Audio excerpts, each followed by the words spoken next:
નિસહાય blind charitable સેવા trust દ્વારા ગાંધી નિર્વાણ દિવસ નિમિત્તે પુષ્પાંજલિ અને ભજન કાર્યક્રમનું આયોજન।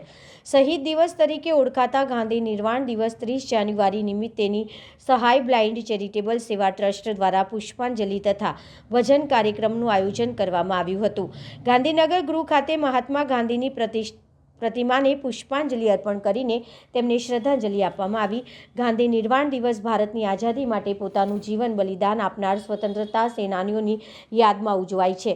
મહાત્મા ગાંધીનું 30 જાન્યુઆરી 1948ના રોજ દિલ્હીમાં નિધન થયું હતું, પરંતુ તેમના વિચારો આજે પણ પ્રેરણા સ્ત્રોત છે। આ અવસરે વડોદરા શહેર કોંગ્રેસ સમિતિ દ્વારા ગાંધી બાપુની પ્રતિમાને પુષ્પાંજલિ અર્પણ કરવામાં આવી હતી। આ કાર્યક્રમમાં સલીમ વોરા, મિતવા રાવલ સહિતના આગેવાનો, બ્લાઇન્ડ દિવ્યાંગ ભાઈ બહેનો તથા નિસહાય બ્લાઇન્ડ ચેરિટેબલ સેવા ટ્રસ્ટના અગ્રણીઓ ઉપસ્થિત રહ્યા હતા।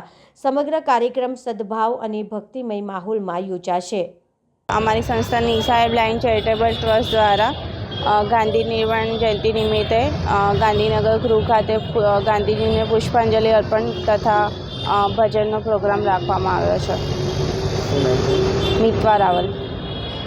નિસહાય બ્લાઇન્ડ ચેરિટેબલ ટ્રસ્ટ તરફથી આજે પ્રજ્ઞાચક્ષુઓ, દિવ્યાંગો આજે ગાંધીજીની નિર્વાણ નિમિત્તે શ્રદ્ધાંજલિનો એક ગાંધીનગર ગૃહ ખાતે કાર્યક્રમ રાખવામાં આવેલો છે। ગાંધીજી દ્વારા જે સત્ય, અહિંસા અને સહિષ્ણુતાનો જે સિદ્ધાંત આપેલો છે એ હંમેશા રહેશે।